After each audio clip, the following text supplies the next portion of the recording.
Olá. Em off tem como primazia trazer para participar do programa sempre os operários da notícia, aqueles profissionais que fazem de tudo para abastecer com notícias o público em geral. E hoje, a nossa vítima, como costumo dizer, brincando, é o jornalista Alexandre Rocha. Alexandre, tudo bem? Tudo bem. Alexandre, você tem uma trajetória muito interessante. Eu não sei nem por onde começar, mas talvez a gente possa falar primeiro do seu início, lá na Gazeta Mercantil e no Estadão. A Gazeta Mercantil sempre foi uma escola maravilhosa. Eu trabalhei lá também. Na Mercantil saíram grandes jornalistas. O que você lembra de detalhe, de matéria que você fez na Gazeta que te encantaram e que mostraram que o negócio seu era ser jornalista mesmo? Então, na verdade, foi a primeira experiência que eu tive na área, né? Que, na verdade, eu fiz o programa de trainee da Gazeta que havia na época. Que era rígido. Como tem a Folha, enfim, como tem o Estadão, a Gazeta também tinha. E foi a minha primeira experiência. Primeiro, tomando contato com o dia a dia de redação, né? Que é uma coisa... Uma experiência que para mim foi super importante, né? Ter, desde o início, tomado contato com o trabalho de redação de jornal diário, que é uma coisa que as pessoas às vezes não sabem, mas dá muito ritmo para a gente, né? Dá um ritmo de trabalho que a gente acaba se acostumando e para toda a vida, né? E eu me lembro que na época a Gazeta era o principal jornal, quer dizer, o principal jornal de economia, não havia o valor econômico ainda, né? E, enfim, a impressão que a gente tinha é que assim, a apuração era muito rigorosa, o pessoal levava muito a sério, enfim, o que fazia, né? Enfim, eu tive algumas boas experiências lá e não fiquei muito tempo, né? A gente teve alguns tutores lá que foram muito... Quais foram? Você lembra de alguns tutores? Olha, eu lembro do Mário Chami, por exemplo, que era poeta tal, e que foi lá para dar aula de texto pra gente, né? Uhum. Então, foi muito interessante, porque era um cara que tinha uma experiência muito grande na área de cultura e muita história para contar. Então... ele não era profissional, não era jornalista, não era mas jornalista, era um acadêmico. Era um acadêmico e foi muito interessante você ter numa redação, né, num jornal, aula com um cara dessa área, ensinando, dando toques de como escrever bem, etc. e tal, escrever de maneira mais prazerosa, né, mesmo num jornal que era meio sisudão, né? Meio um pouco difícil, às vezes, até de... Mas aí você foi para o Estadão? Eu fui. Um tempo depois eu fui para o Estadão, que... Primeiro eu fui para a editoria de economia, né? Mas eu fiquei muito pouco tempo na editoria de economia. Eu logo depois eu fui para política, e aí fiquei muitos anos como repórter de política. Na política você tem uma passagem em que você participou do velório de José Serra, quando ele perdeu a eleição Exato. Para o Lula. Como é que foi essa data em que o grande José Serra, o grande homem da Moca, o ladrão maior dos tucanos, ficou muito combalido ter perdido para o Lula? Não, eu fui, na verdade, o dia começou cedo, foi na primeira eleição do Lula, em 2002, né? Eu saí cedo para acompanhar o candidato votando. Eu fui acompanhar o Zé Dirceu votando. Na época o Zé Dirceu era a principal liderança do PT, né? Uhum. Foi o segundo deputado mais votado depois do Enéas, né? E era o grande articulador da candidatura do Lula, né? E eu fui acompanhar ele votar logo cedo. E foi engraçado porque na saída a gente fez lá um quebra-queixo com ele. E o pessoal passava aplaudindo. Aí passou uma senhora assim, fez a gente parar a entrevista e veio beijar ele e tal, e falou: o senhor é que devia ser presidente, né? Falou pro Zé Dirceu, ele ficou todo lisonjeado, né? E eu fico imaginando, né? Tipo, imaginar, né? Depois o que se passaria, né? O cara passou a ser odiado aí pelo povo, tal, naquela época sendo aplaudido, né? E depois eu ainda fui acompanhar o Delfim Neto voltando, fiz uma entrevistazinha com ele e voltei para a redação, escrevi matéria lá do Zé Dirceu, enfim, foi abre de página, saiu como abre de página no dia seguinte, que, né, apesar de todo ele falando da perspectiva de governo Lula, etc. E aí, no final do dia, eu achando, bom, eu já fiz a minha parte aqui, né, acho que vou ser liberado. Mas meu chefe virou e falou, olha, vai lá para casa do Nelson Biondi, que era o marqueteiro do... Que é o marqueteiro do João Dória. Isso, que era do Serra. Era do Serra na época, hoje... Serra, E fica lá para ver se o Serra fala alguma coisa. Eu falei, pô, mas, né, bom, enfim, né, pô, tô aqui desde as 7 horas da manhã, né, aquelas coisas. Mas tudo bem, fui para lá. E fiquei lá, era um velório, né, porque as pessoas entravam e saíam de cara fechada, ninguém queria falar nada. O cara já tinha, enfim, admitido a derrota, ligado pro Lula e tal. E eu fiquei... Eu e um cara da Folha lá, na frente da casa do cara. E a gente ficou ali na frente da casa do Serra, mas no Serra não, do Nelson Biondi, que era nos Jardins. Nos Jardins, E era num lugar assim que não tinha movimento nenhum. E a gente ficou ali ouvindo no rádio o povo na Paulista comemorando a vitória do Lula, enfim, um monte de gente falando, etc. E a gente ali, no velório ali E aí ficamos ali até ele sair, não quis falar, a gente ainda saiu e foi escoltando de carro, foi acompanhando, aquela coisa, vai ver se o cara fala alguma coisa. Esperando uma citação. Aí ele foi para casa, a gente ainda foi de carro acompanhando até, né, seguindo até a casa dele, e aí, enfim, aí acabou. Também que ele morava lá no Alto de Pinheiros, e na época eu morava ali por perto também, então já fui para casa direto. Agora tem outro episódio seu com o Maluf, que o Maluf falou que a rota na rua durante um comício na periferia. Como é que foi essa história? Foi num domingo, eu estava de plantão, e foi durante a campanha, foi 2002 também. Foi no Estadão ou foi no Globo? No Estadão. Foi na mesma eleição, só que aí na eleição para governador. Ele foi a primeira eleição que o Maluf não passou para o segundo turno. Isso foi no primeiro turno ainda. Então era um domingo e aí teve esse comício que era num bairro da periferia, aqui perto de Osasco, não era na divisa aqui de São Paulo e Osasco. Era um bairro bem carente, assim. E o candidato, na verdade, que estava fazendo o comício, era um candidato a deputado, que é um cara que é um sindicalista, mas era, acho que do partido do Maluf, acho que é o Ramalho, não me lembro isso direito. Mas enfim, o comício que a gente tinha organizado era ele.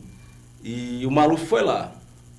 E começou a fazer discurso, né? Tipo, falar dos programas dele, né? Vocês querem o leve leite? E todo mundo, vocês querem o paz? Aí ele falou, vocês querem a rota na rua, povo? Na periferia lá, a rota na rua não pegou muito bem. E aí a gente abriu a matéria assim, falando, o povo vai a rota na rua de Maluf, né? E saiu assim, e foi engraçado, porque eu ri pra caramba na hora, né? Nos primeiros dias que você trabalhou em jornal, na editoria de economia do Estadão, aconteceu aquele caso do acusado que tinha fugido no meio de julgamento. Isso. Como é que é essa história? Eu estava fazendo uma matéria, na verdade estava começando a fazer uma apuração para a editoria de economia, que era sobre uns assaltos que tinham havido em grandes redes de varejo aqui no ABC, entendeu?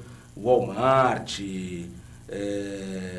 enfim, então eram grandes varejistas aí que tinham sido assaltados, aí algumas lojas tinham sido assaltadas e enfim, quer dizer, a ideia era fazer uma matéria tentando descobrir, quer dizer, se era um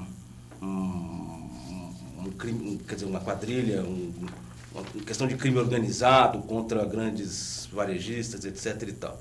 E eu fui lá porque tinha um inquérito, um processo no Fórum de São Bernardo, que era sobre esse caso dos varejistas, né?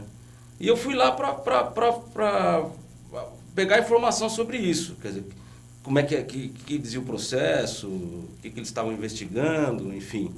E cheguei lá no fórum, vi o processo, li, peguei lá os dados que tinha para pegar e estava saindo. E na hora que eu estava saindo, estava o carro do jornal parado na frente da porta, né? O motorista lá esperando. Veio o rapaz e falou, vocês vieram aqui cobrir o caso do cara que fugiu do júri? Aí eu falei, não, a gente veio aqui ver outra coisa.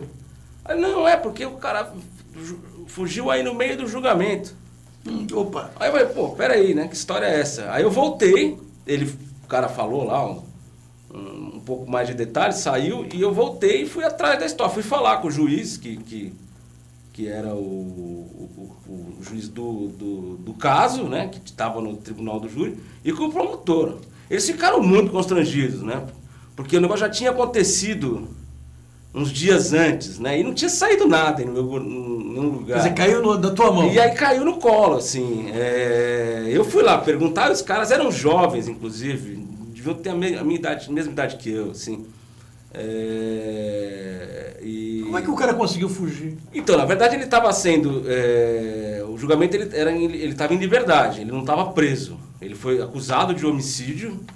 Acho que era uma acusação grave, era homicídio, triplo homicídio qualifica, uma coisa assim, mas ele estava respondendo em liberdade. E aí teve o júri, e na hora que o juiz se recolheu na sala secreta lá, os jurados se recolheram e tal, houve uma pausa e ele disse que iria telefonar. E naquela época ainda tinha telefone público ali, nos lugares, né, de ficha, de cartão, enfim. E o cara foi lá e de fato telefonou. Aí dali a pouco passou um cara de moto, eles pegou, saiu, pulou na garupa da moto e foi embora. E aí quando o juiz e os jurados voltaram para dar o veredito, o cara não estava lá. O acusado já sumiu. E aí, enfim, foi condenado, o que é pior, porque foi condenado, mas aí, enfim, não estava mais lá, deixaram o cara... Era uma história engraçada, porque também o cara não estava preso, então... Mostrava como a justiça também, de vez em quando... E aí foi assim, foi uma das primeiras matérias que eu fiz quando eu fui trabalhar lá, e que não tinha nada a ver com o que eu estava apurando. E depois eu fiz, meses depois, o próprio promotor do caso me ligou para contar que o cara tinha sido capturado.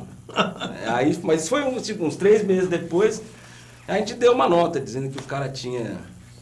lembrando a história lá e dizendo que o cara tinha sido capturado. Agora, tem uma história interessantíssima sua com o juiz Nicolau dos Santos Neto, o chamado juiz Lalau. Isso.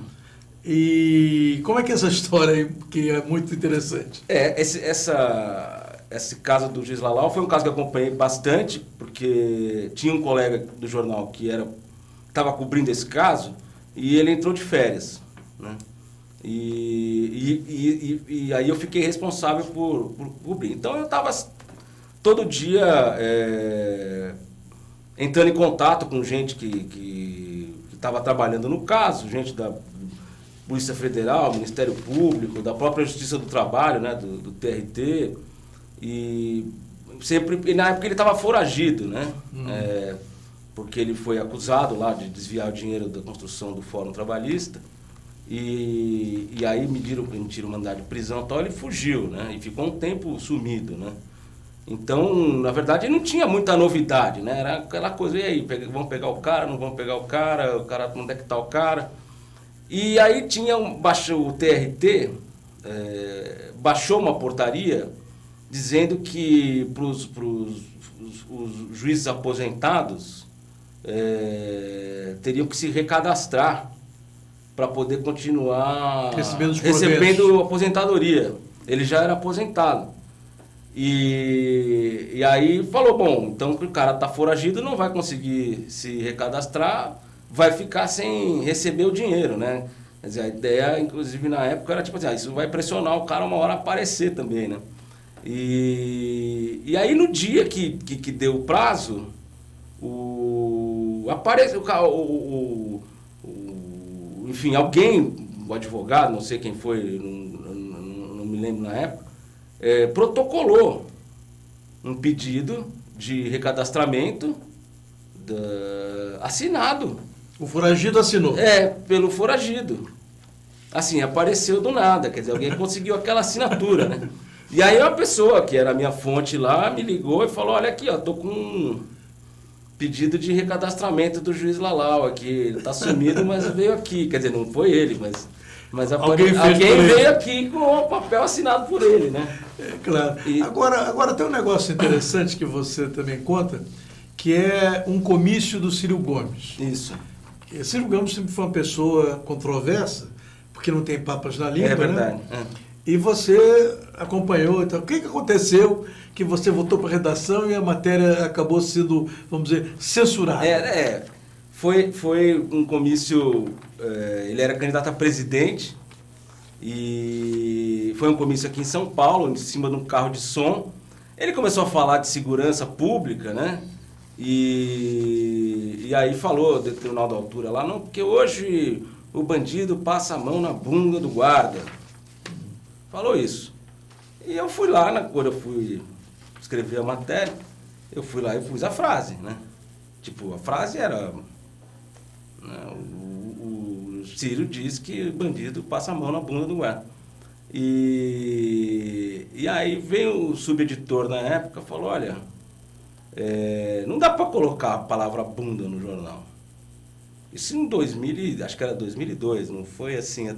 Quer dizer, faz tanto tempo, mas não é... antigamente, né?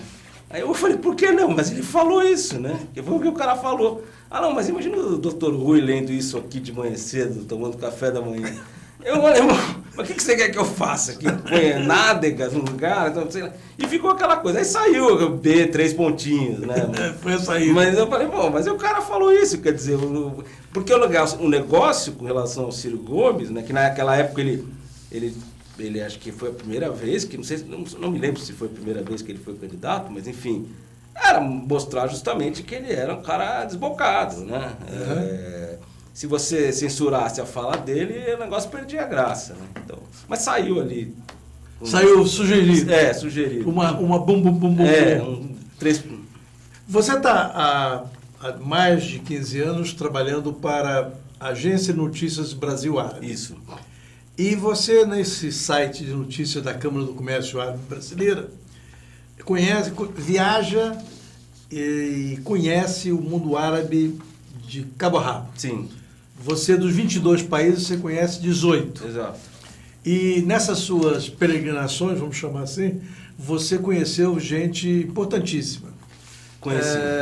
Você entrevistou o Muammar Gaddafi, que era o líder líbio, entrevistou o atual dirigente da Argélia, que está sendo deposto, o Abdelaziz Bouteflika, e também o Bashar al-Assad, que é da Síria, que é o grande problema lá na região para os americanos e para os russos, etc. e tal. E também a autoridade palestina, Muhammad Abbas. Como é que foram essas entrevistas? Em que circunstâncias você pode contar como elas foram? O Gaddafi, na verdade, eu não entrevistei. Eu conheci pessoalmente. E como é que você conheceu o Gaddafi? Foi uma viagem à Líbia. Foi uma reunião de cúpula da União Africana. Isso foi em 2009. O Lula era presidente e ele havia sido convidado para falar na conferência. E aí tinha uma sala lá que o Gaddafi estava recebendo os chefes de Estado e tal. E colocaram os jornalistas num cercadinho ali. Mas depois os chefes de Estado saíram fora, e eles abriram o cercadinho. E o Gaddafi ficou circulando por lá, assim. Ele não quis dar entrevista, não deu entrevista. Mas ficou ali do nosso lado, ele ficou admirando os quadros que tinham na parede, que eram quadros dele mesmo. Ele tipo, pinturas dele fazendo grandes feitos.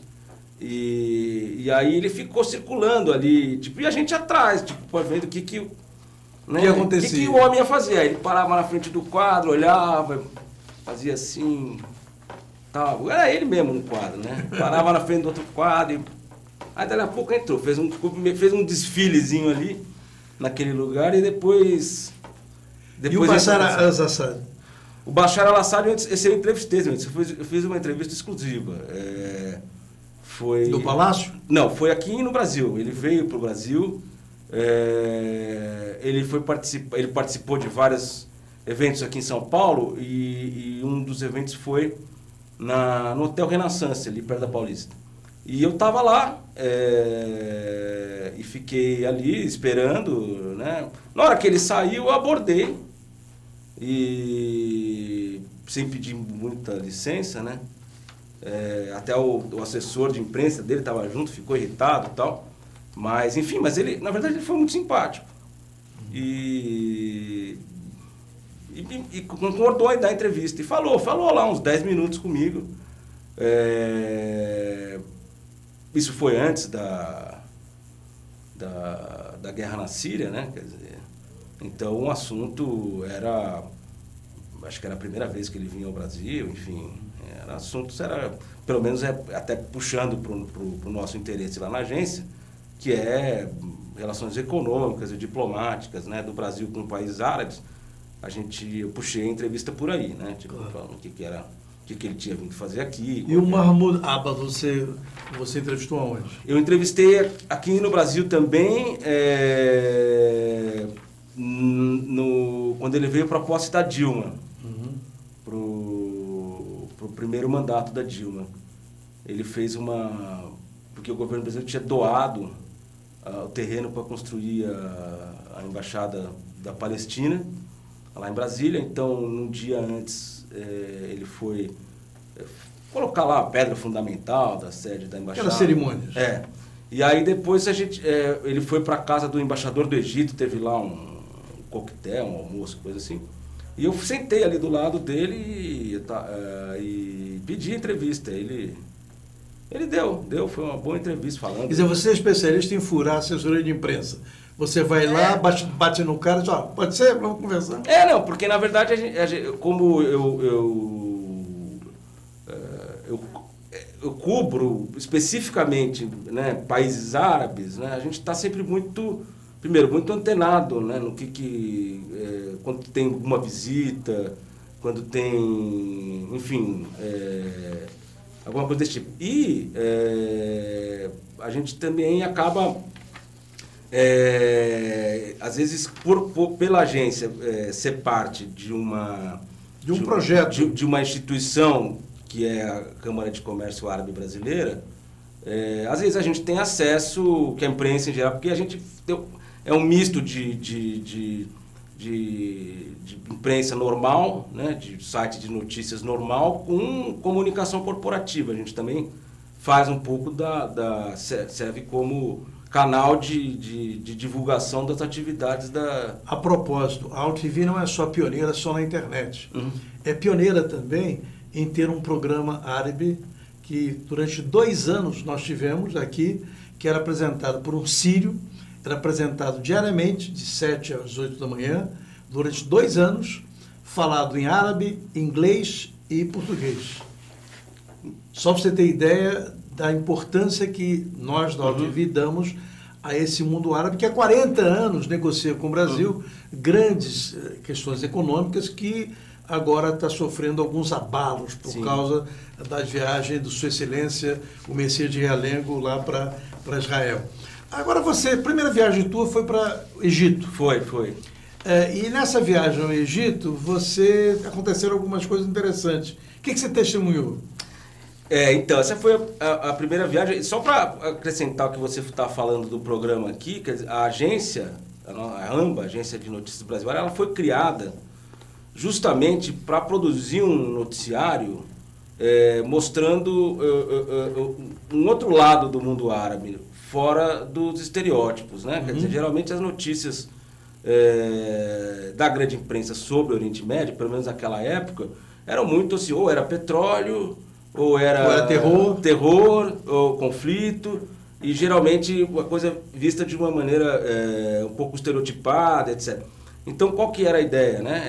Era justamente produzir um material que mostrasse que lá tem oportunidade de negócio, que lá tem turismo, que lá tem cultura, enfim. Que era a proposta do Conexão Árabe, que nós mostramos a cultura, política, economia e literatura, cinema, mostrando que do lado de lá existe países que têm muito a dar e que as pessoas, graças àquele pensamento único americano, acham que todo árabe é terrorista. Então, nós tínhamos essa visão mais ou menos particular que vocês também têm. Mas me conta essa história que você foi ao Egito, essa primeira vez que eu fui ao Egito, primeiro eu fiquei impressionado, né? A primeira vez que eu vi as pirâmides, que eu quase chorei, assim. Falei, nossa, aquele negócio que você vê no... Mas eu tive um episódio lá que não foi muito agradável, né? Embora...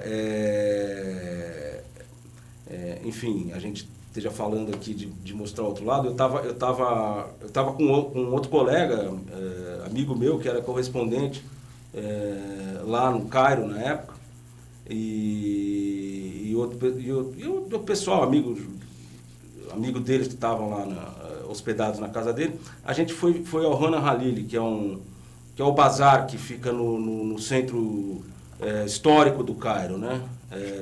Uma cidade medieval lá, islâmica medieval, que tem um bazar famoso, e a gente estava indo lá. E o Cairo o Nilo passa no meio, tem vários viadutos assim que passam ali por cima do Nilo, e tem um deles que passa bem atrás do Museu do Cairo, né?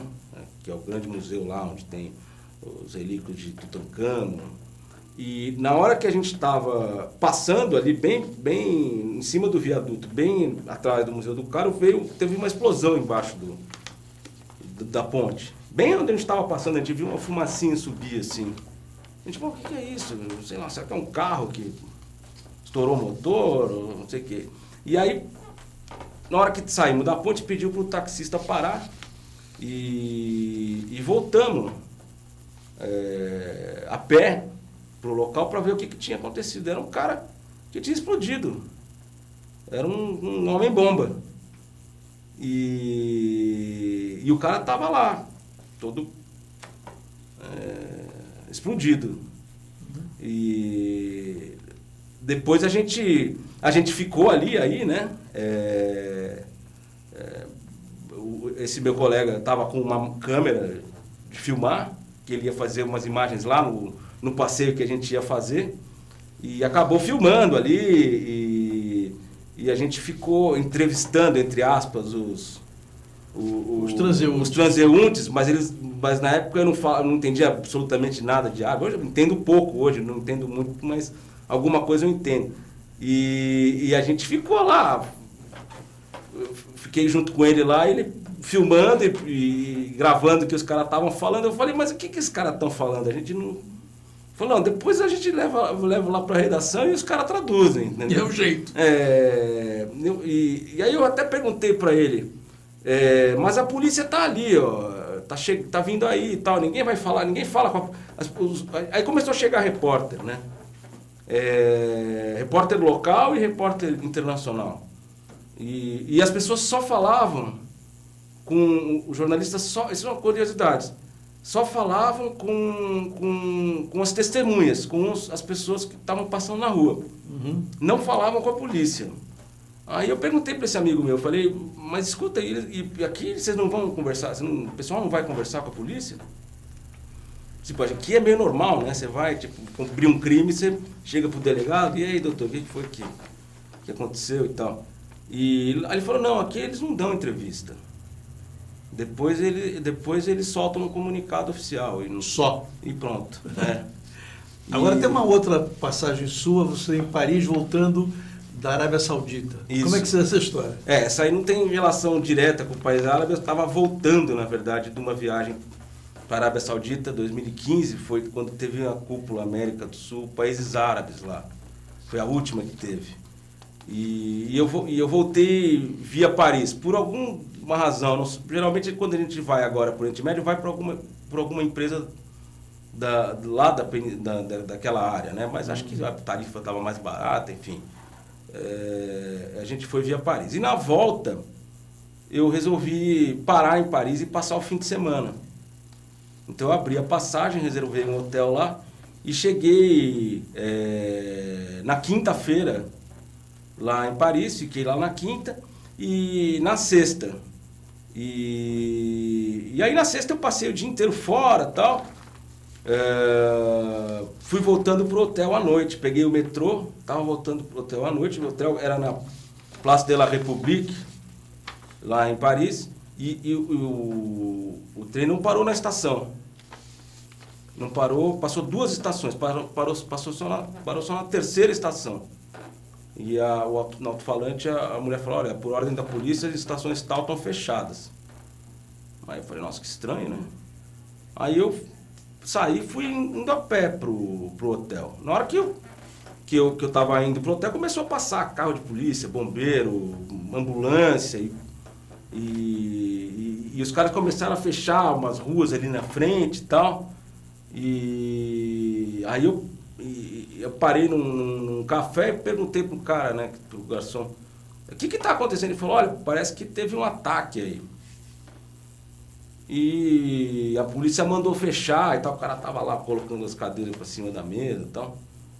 A polícia mandou fechar tudo e tal. E aí eu fui caminhando em direção ao hotel, consegui chegar ali no hotel, a porta tava trancada. Aí eu bati, o porteiro veio, abriu e falou, não, entra logo. Eu falei, mas o que foi que tá acontecendo? Não, então os caras estão atirando aí. E aí foi aquela história do atentado lá no Bataclan. Que era ali perto, bem perto de onde eu estava. Quer dizer, um bom jornalista está no lugar certo, mesmo quando está sem trabalhar, está no lugar certo para ver coisas desse nível. Exato. Né? Você ganhou 11 prêmios. Quer dizer, eu particularmente não, a agência ganhou. A agência ganhou. Mas ganhou. Você participou desses prêmios. Eu participei diretamente de 3. 3 foram matérias que eu... Esses prêmios referiam-se a quê? São diversos. Nós ganhamos prêmio da Confederação Nacional dos Transportes, ganhamos da Embrapa, ganhamos do Ministério da Agricultura, ganhamos da Massey Ferguson, ganhamos do Conselho Nacional do Café, ganhamos da Associação das Empresas de Transporte Ferroviário, enfim, da Associação de Concessionárias de Rodovia, enfim, matérias ligadas sobre esses setores. Como a gente faz matérias sobre negócios, né, sobre economia, então a gente faz muita matéria de setores que são ligados ao comércio exterior, né, e principalmente setores que o Brasil explora muitos negócios com os países árabes. Só para o nosso programa está chegando ao final, mas eu queria que você desse uma informação.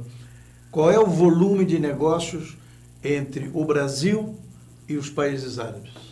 Olha, o ano passado fechou entre as exportações do Brasil para os países árabes fecharam entre 13 e 14 bilhões de dólares. A gente tem uma previsão, que isso é previsão lá da Câmara Árabe, que se as coisas permanecerem como estão, se forem, enfim, realizadas como se tradicionalmente faz, já há vários anos. Assim, ações de promoção comercial, esse volume pode chegar a 20 bilhões até 2022. E quantos setores que negociam com o mundo árabe? Olha, tem bastante setores, mas os principais são os setores agrícolas, né? Os principais produtos são carne de frango, carne bovina, açúcar, aí tem minério de ferro e, enfim, outros produtos agrícolas em geral, né? Soja, milho. E aí você tem outros produtos em menor escala, mas que também tem muita empresa negociando. A gente vê pelos eventos que a gente acompanha. Tem uma feira, por exemplo, que tem todo fevereiro em Dubai, chama Go Food, que é uma feira da indústria alimentícia, né? E é, de longe, acho que a feira que mais tem empresa brasileira lá na região. É sempre mais de 100 empresas brasileiras vão, grande, pequena, média. E aí, de tudo de produto industrializado, produto matéria-prima, enfim, é bem diversificado, assim, né? Tem diferentes setores. Mas na área de proteína animal, o Brasil tem uma presença muito forte lá. Inclusive com fábrica, de empresa brasileira tem fábrica lá, tem empresas que tem empresa própria de distribuição, tem empresa lá, a Sadia, por exemplo, que é uma marca que está lá há muitos anos, né, desde a década de 70. Na Arábia Saudita tem gente que acha que Sadia é de saudita, é uma marca local. Por causa da sigla. Por causa da sigla, entendeu? O Brasil lidera o mercado nesses países, né? Então, é um mercado que é importante, mas para alguns setores ele é absolutamente essencial. E uma coisa que a gente pensa, fala sobre os países árabes, né, do petróleo, né, que a gente importa petróleo, etc. Sim, a gente importa petróleo, mas a gente importa também um produto muito importante que o Brasil importa dos países árabes, são fertilizantes. O Brasil, apesar de ter toda essa... O agronegócio depende do fertilizante. Depende da importação. O Brasil depende, acho que 70% do fertilizante usado no Brasil é importado. E os países árabes são grandes fornecedores, né? Então tem essa via de duas mãos aí, né? A gente exporta o produto, mas também precisa importar deles um insumo, né? Claro. Então o pessoal fala muito da complementariedade das economias, né? Isso que eu estou falando do ponto de vista de comércio, né? Mas você tem muitos investimentos aqui no Brasil de empresas árabes, de fundos soberanos árabes, né? São principalmente lá da região do Golfo, né? Eles têm muita liquidez lá, né? Muito dinheiro para investir, investem muito em negócios no exterior. E aqui no Brasil né? Tem terminal de Porto em Santos, tem uma participação expressiva na Latam, tem uma participação expressiva no Santander Brasil, tem empreendimentos imobiliários aqui, enfim, tem participação em grandes frigoríficos, sabe? Então eles têm uma presença efetiva e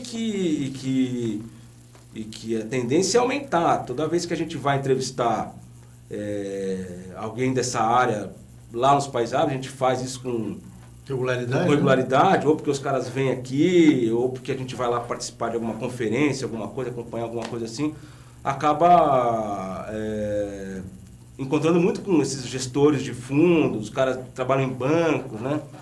E eles sempre colocam o Brasil no radar, né? O agronegócio, entendeu? Porque é uma coisa que eles têm absoluta dependência, né? de importação de alimentos, porque eles não produzem o suficiente, são países desérticos. Então eles têm uma dependência enorme. E o que eles querem? Eles querem investir, quer dizer, ser sócios no negócio para ter garantia de que vão ter o produto. Claro. Né? Então, esse, por exemplo, é um setor que eles estão sempre de olho. Infraestrutura também. Né? Por exemplo, a área de portos, né? Que eles têm aí bastante investimento. Então, é uma coisa que vai além do comércio puro e simples. Bem, o nosso programa chegou ao final, mas com essa digressão econômica que o Alexandre Rocha permitiu, fez com que os nossos internautas aprendessem um pouco a importância do mundo árabe para o Brasil e do Brasil para o mundo árabe. Com essa entrevista, nós encerramos o programa de hoje e o convidamos para, na próxima semana, às 14 horas, sexta-feira, vocês assistirem um outro personagem que vem aqui para contar coisas dos bastidores e da notícia. E aí as pessoas saberem que jornalismo é coisa séria. Muito obrigado e até lá.